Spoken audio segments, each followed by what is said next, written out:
साध संगत जी प्रेम से कहना। साध संगत, आज हरिद्वार में उत्तराखंड के इस प्रांतीय संत समागम के अवसर पर आप सभी उत्साहपूर्वक, श्रद्धापूर्वक यहाँ पर उपस्थित हुए हैं। जो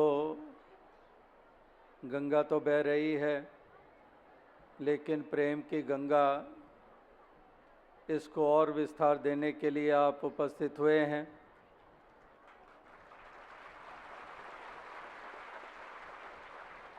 जिस तरह से गंगा की यात्रा गौमुख से शुरू होती है, जहाँ पर शायद 1988 में जाने का मौका इस प्रकार से मिला, और ये हज़ारों हज़ारों मील का फासला तय करती है। जैसे अन्य भी नदियाँ, इसी प्रकार से प्रेम की धारा ये इस कदर बहती चली जाए कि सारे संसार को ये अपना प्रभाव दे, ताकि हर हृदय में प्रेम का वास हो जाए और जीवन का म्यार ऊंचा हो जाए। जैसे ये पर्वतीय क्षेत्र है, जैसे ऊंचे ऊंचे पहाड़, ऊंची ऊंची चोटियाँ, इसी तरह से इंसान का म्यार भी ये ऊंचाइयों को प्राप्त होता चला जाए। देवभूमि कहा जाता है। इस तरह से हर इंसान देवता का रूप बने, प्यार के कारण ही संभव होगा। निराकार प्रभु परमात्मा के रंग में रंग कर ही संभव होगा। अभी कल परसों ही होली का त्यौहार मनाया गया, जहाँ पर कितने रंग एक दूसरे पे डाले गए। तो भक्तजन महापुरुष भी एक प्यार का रंग, नाम का रंग, भक्ति का रंग, इस रंग में रंगे हुए सबको इसी रंग में रंगने के लिए हमेशा उत्साहित रहते हैं। इसलिए ये परोपकार करते चले जाते हैं। होली के अवसर पर नशे का भी इस्तेमाल किया जाता है। यूँ तो थोड़ी देर पहले भी आपने श्रवण किया, और कहावत मशहूर है कि सूर्य अस्त और गढ़वाल मस्त, कि इस तरह से सूर्य का अस्त होता है तो सीधा ही ठेके की तरफ कदम बढ़ने लग पड़ते हैं। इस प्रकार से ये एक गढ़वाल की बात नहीं, ऐसे नशे की लत तो कितनों को है। और होली के त्यौहार पर तो कितनी भांग इत्यादि का इस्तेमाल किया जाता है।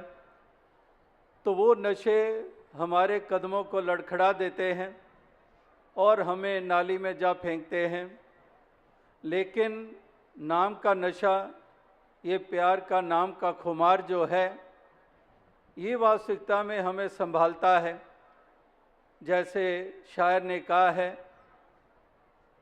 कि ज्यों ज्यों साकी तू पिलाता चला गया, त्यों त्यों हम संभलते चले गए।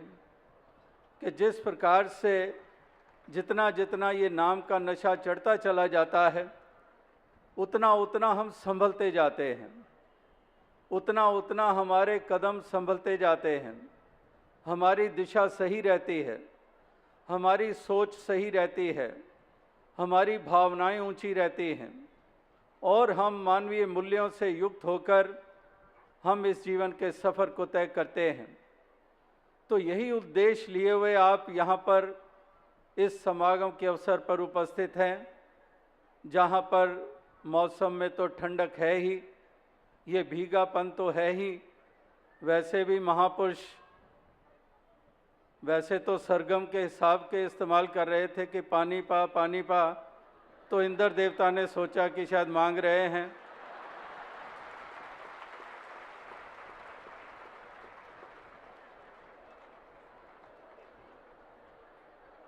तो इस कदर ये तन भी भीगे हुए और मन भी इस अमृत से भीगे हुए, यूँ तो ये मौसम इन दिनों में ऐसे चल ही रहे हैं। आज दोपहर भी यही पता चला कि दिल्ली में भी बहुत तूफ़ानी हवा, जैसे आज यहाँ आपने देखी तूफ़ानी हवाएं चली और उसके बाद बरसात भी हुई। ये चारों तरफ का सिलसिला अमेरिका कनाडा में बर्फ़बारी रुकने का नाम नहीं ले रही है। -30 डिग्री, -35 डिग्री वहाँ पर चल रहा है। तो इस कदर मौसमों में बदलाव आते रहते हैं, जीवन में हालातों के बदलाव आते रहते हैं, लेकिन इस निराकार का आधार लेने वाले, इसके रंग में रंगे हुए, इसी को ही समर्पित होकर, इसी की रज़ा में रहकर, तेरा किया मीठा लागे नाम पदारथ नानक मांगे, इसके किए हुए को मीठा मानकर वो इस कदर अपने जीवन में आनंद प्राप्त करते चले जाते हैं और आनंदमय ढंग से जीवन के सफ़र को तय करते चले जाते हैं। जिस प्रकार से महापुरुष भक्तजन जहाँ पर मनों में स्थापित हुई कदूरता को दूर करने के लिए घृणा, वैर, नफरत, ईर्ष्या की आग में जो जल रहे हैं, ये जो मैल जमी हुई है, इसको धुलने के लिए ये इसी नाम रूपी अमृत का सहारा लेते हैं, जिसके कारण ये मैल उतर जाती है। जैसे ये बरसात होती है, जो पेड़ पौधों के पत्तों के ऊपर भी कितनी मिट्टी कई दफ़ा जम जाती है कि उसका हरापन भी धूमिल हो जाता है, लेकिन जब बरसात का पानी पड़ता है तो केवल पत्ते ही नहीं साफ़ हो जाते, आबो हवा में भी जो गर्द होती है, जो धूल होती है, वो भी बैठ जाती है।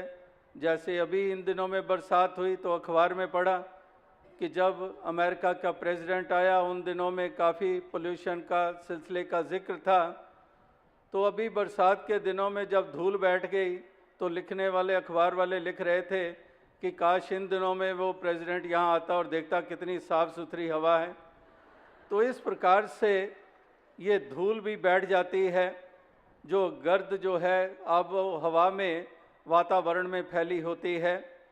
इसी एक गर्द को दूर करने के लिए जो मनों में स्थापित है, जिसके कारण दम घुटते हैं, जब आबो हवा, एनवायरनमेंट भी पोल्यूटेड होता है तो सांस लेना मुश्किल हो जाता है।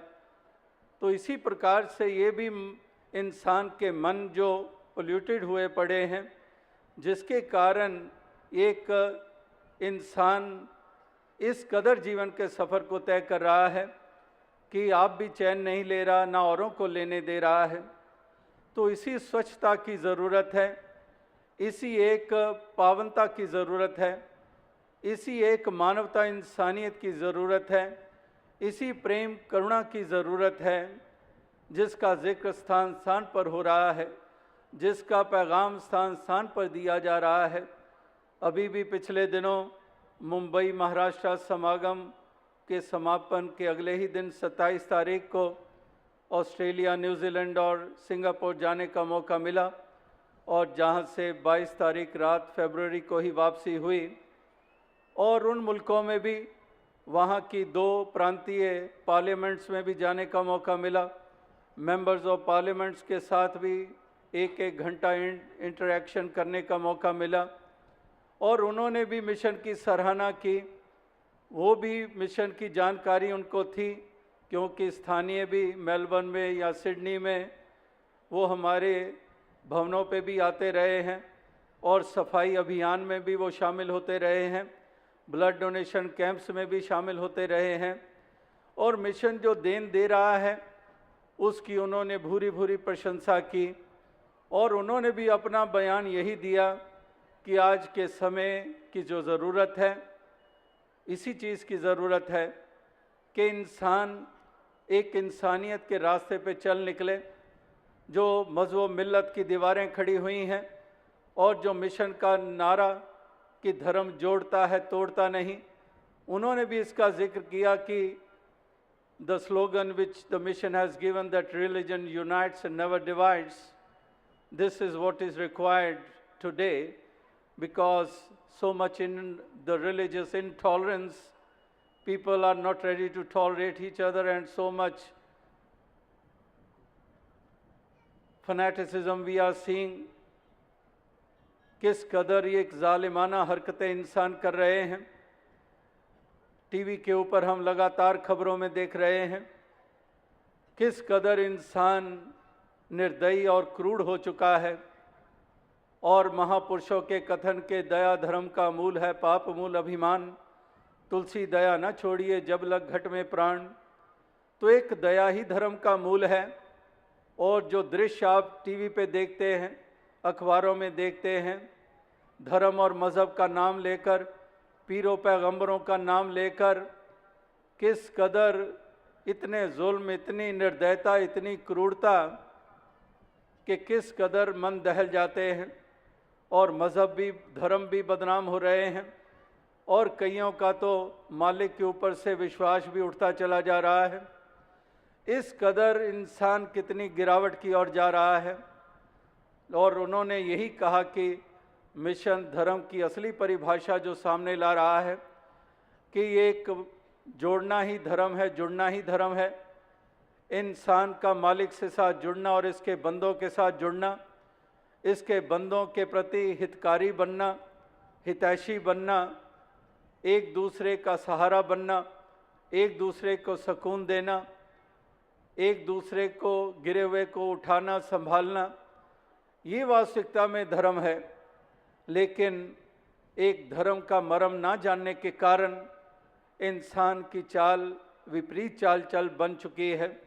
और केवल मज़हब के कारण नहीं, जाति पाति के कारण भी हो रहा है, भाषाओं के कारण भी हो रहा है, कल्चर्स और संस्कृतियों के कारण भी हो रहा है, रंग नस्ल के कारण भी हो रहा है।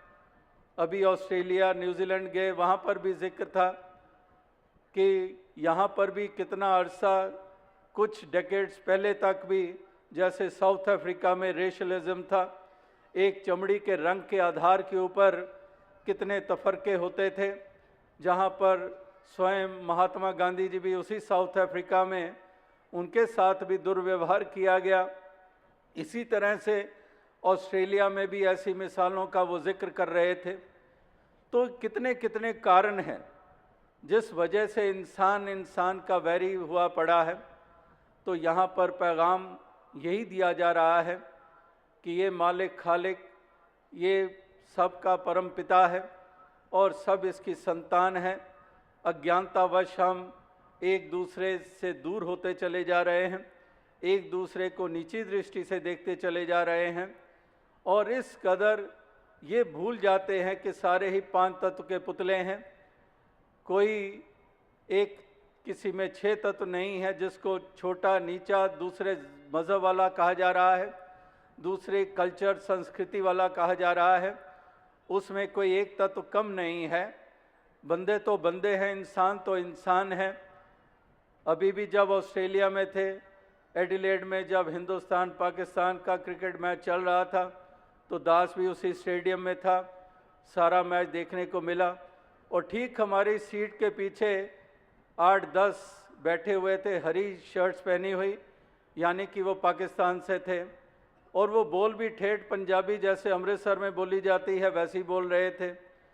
और ऐसे ही ख्याल आया और चर्चा भी उनके साथ, जो साथ महापुरुष गए थे, वो कह रहे थे कि सपोज़ करो कि आपने नीली टी शर्ट पहनी होती हिंदुस्तान वाली, हमें पता ही ना चलता कि आप पाकिस्तान वाले हैं।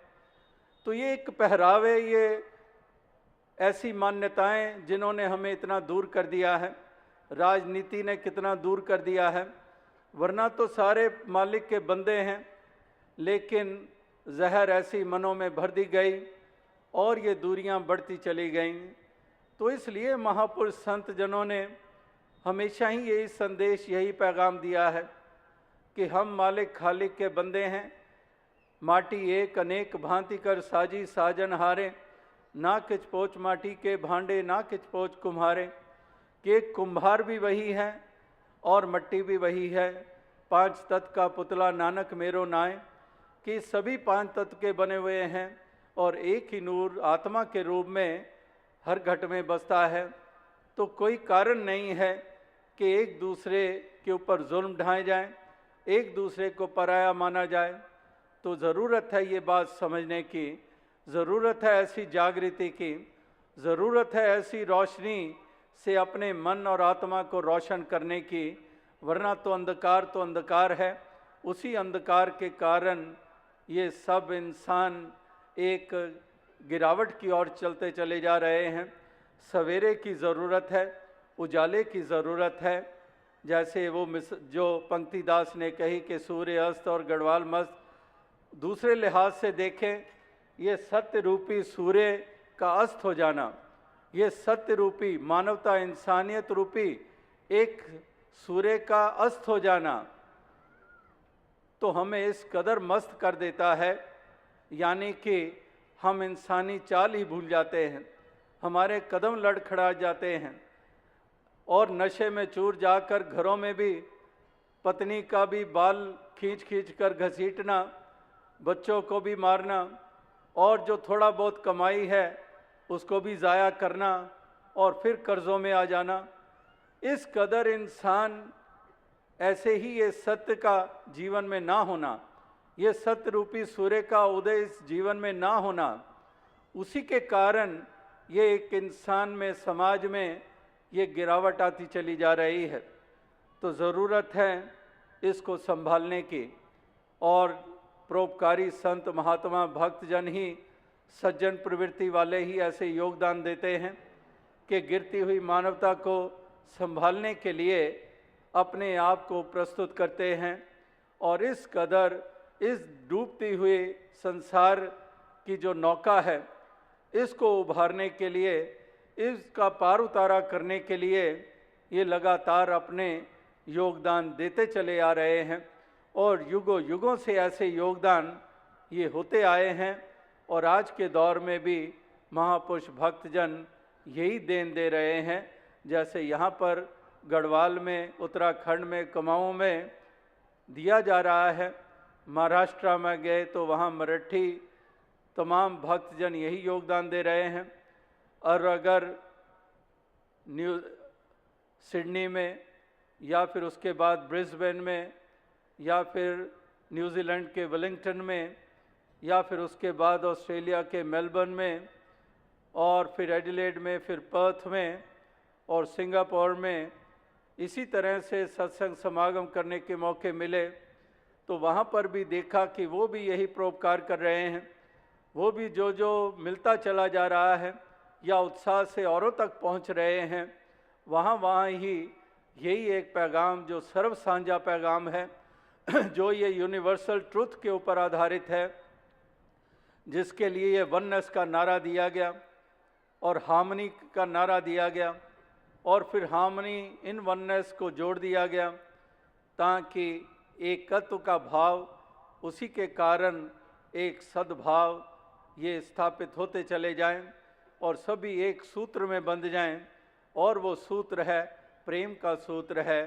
इस सूत्र में सारे बंध जाएं और इस कदर प्यार की ठंडक ये चारों तरफ फैलती चली जाए। तो दास यही अरदास, यही एक प्रार्थना करता है कि दातार कृपा करे, ऐसी दया करे, सबको सुमति प्राप्त हो ताकि सभी समय रहते हुए ही संभल जाएं। उसके बाद कब संभल पाना मुश्किल संभव हो पाएगा। जितनी देर ये श्वास चल रहे हैं, इन श्वासों के होते हुए संभल जाएं और अभी संभल जाएं। और जैसे स्थान स्थान पर देखने को मिल रहा है कि कितने नौजवान, और वहाँ पर भी जिक्र हुआ, उन मेंबर्स ऑफ पार्लियामेंट्स ने भी जिक्र किया कि whenever we go to your center we always see the majority are always youngsters। इस प्रकार से नौजवान ही देख रहे हैं और हिंदुस्तान में भी जहाँ जहाँ पर भी ऐसे कार्य हो रहे हैं, अभी भी 22 फरवरी को जहाँ पर दिल्ली के यमुना तट के ऊपर सफाई अभियान में हज़ारों शामिल हुए, हिंदुस्तान के जहाँ जहाँ नदियाँ हैं वहाँ पर साफ़ सफाई के अभियान चले, या फिर जहाँ पर कोस्टल बेल्ट है इंडिया की, मुंबई इत्यादि वहाँ पर जो बीचेस हैं वहाँ पर सफाई अभियान चले।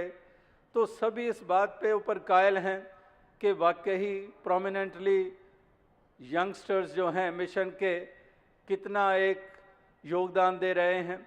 और उन मुल्कों में भी यही जिक्र था कि यहाँ पर नौजवान किस कदर बहक जाते हैं एक सर्टन एज पे जब पहुंचते हैं वो घरों को भी छोड़कर चले जाते हैं और फिर जो अपनी हालत करते हैं, कितना एक ऐसा बिखराव हो जाता है।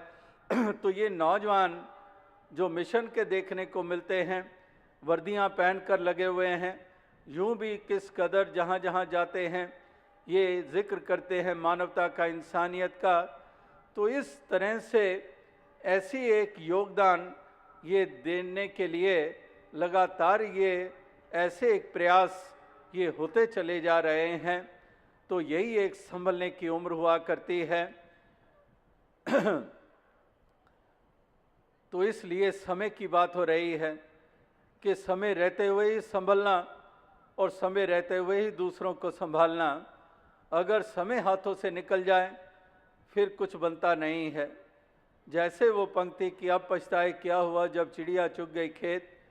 इसलिए खेत के उजड़ने से पहले ही जागरूक होना और संभलना ये ही इंसान के लिए एक लाभ का कारण बनता है। तो दास और अधिक शब्दों का सहारा ना लेता हुआ यही एक अरदास, यही प्रार्थना, यही शुभकामना करता है। आज इस उत्तराखंड के इस समागम पर जो हरिद्वार में जो आयोजित हुआ है, जहाँ पर अन्य प्रांतों की भी नुमाइंदगी है, लेकिन मुख्य रूप में गढ़वाल और कुमाऊं के, चमोली के पहाड़ी इलाकों से, जहाँ पर दास को भी समय समय पे जाने के मौके मिलते हैं। इसी प्रकार से इस प्रांत में क्या, हर प्रांत में, हर मुल्क में यही एक मानवता का, इंसानियत का पैगाम ये और फैलता चला जाए, मानवता इंसानियत स्थापित होती चली जाए, प्रेम भरे व्यवहार करना इंसान सीख जाए और नफ़रतों का दामन छोड़कर इस धरती को जन्नत बनाता चला जाए। साथ संगत जी, धन्यवाद।